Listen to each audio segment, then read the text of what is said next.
রাধে রাধে। এটি শ্রীকৃষ্ণের দামোদর মাস। দামোদর মাস আমাদের বৈষ্ণবদের জন্য অতি মাহাত্ম্যপূর্ণ একটি মাস। তাই দামোদর মাসে কিছু লীলা এবার আপনারা শ্রবণ করুন।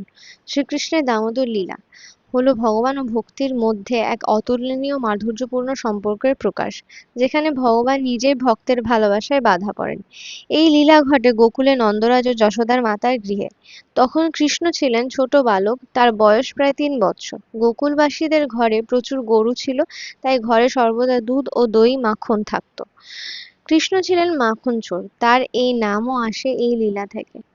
একদিন সকালে মা যশোদা শ্রীকৃষ্ণের জন্য দুধ সেদ্ধ করছিলেন। কৃষ্ণ তার কোলে বসে দুধ পান করছিলেন, কিন্তু দুধ উতলে উঠতে দেখে মা যশোদা চুলার দিকে দৌড়ে গেলেন।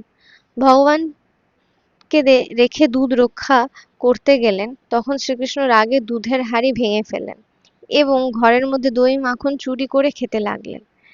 মা ফিরে এসে দেখলেন দই মাখন ছড়িয়ে পড়েছে। ছোট কৃষ্ণ মাখন হাতে মুখে মেখে বানরদের খাওয়াচ্ছেন। মা যশোদা চুপি চুপি কাছে গিয়ে ধরতে গেলেন, কিন্তু কৃষ্ণ ভয়ে পালাতে লাগলেন।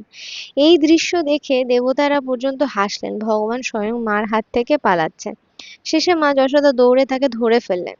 মা যশোদা রাগে বললেন, আজ তোকে একটু বেঁধে রাখবো, তুই বারবার দই চুরি করিস। তখন তিনি এক দড়ি আনলেন শ্রীকৃষ্ণকে উখলায় বাঁধার জন্য।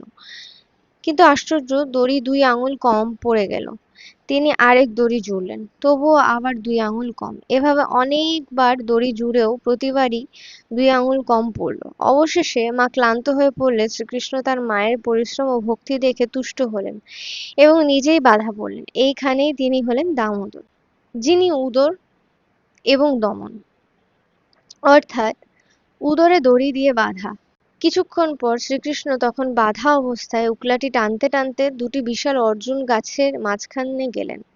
গাছ দুটি সঙ্গে সঙ্গে উপড়ে পড়ে গেল এবং সেইখান থেকে বেরিয়ে এলো 2 দেবপুত্র, নলকুবর ও মণিগ্রীব। তারা আগে কুবেরের পুত্র ছিলেন। অহংকারের ভারে নারদের অভিশাপে গাছে রূপ নিয়েছিলেন। শ্রীকৃষ্ণের স্পর্শে তার মুক্তি পেলেন। তারা প্রণাম করে বললেন, হে দামোদর, আপনি আমাদের অহংকার ভেঙে মুক্তি দিয়েছেন। এইভাবেই এই লীলা শেষ হয় মুক্তি ও করুণার মাধ্যমে। মা যশোদা শুদ্ধ ভক্তির প্রতীক।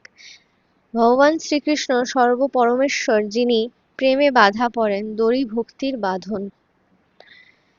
যে ভগবানকেও বেঁধে ফেলে 2 আঙুল কম, ভক্তের চেষ্টা ভগবানের করুণা। অর্জুন গাছ ছিলেন অহংকার ও কামনার প্রতীক। গাছের পতন, অহংকারের ধ্বংস ও আত্মার মুক্তি।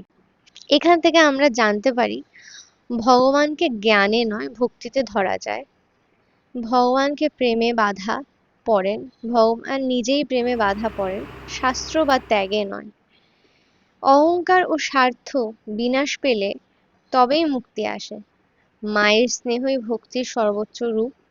ভগবানও সেখানে অসহায় হয়ে পড়েন। শ্রীমদ্ ভাগবত পুরাণ 10ম স্কন্ধ 9ম অধ্যায়ে এই লীলা বর্ণিত আছে। শ্রী বিল্বমঙ্গল ঠাকুর বলেন, ভক্তির দড়িতে বাঁধা ভগবানই প্রকৃত দামোদর। শ্রী সত্যভামা দেবী ও রাধারানী পর্যন্ত এই লীলাকে সর্বাধিক মাধুর্যপূর্ণ বলে উল্লেখ করেছেন। কার্তিক মাসে এই লীলা শ্রবণ পাঠ বা দামোদর অষ্টকম পাঠ করলে সকল পাপ নাশ হয় ও ভগবানের কৃপা লাভ হয়। দীপ দান করলে যেমন আধ্যাত্মিক আলো জ্বলে, তেমনি এই লীলা হৃদয়ে ভক্তির আলো জ্বালায়।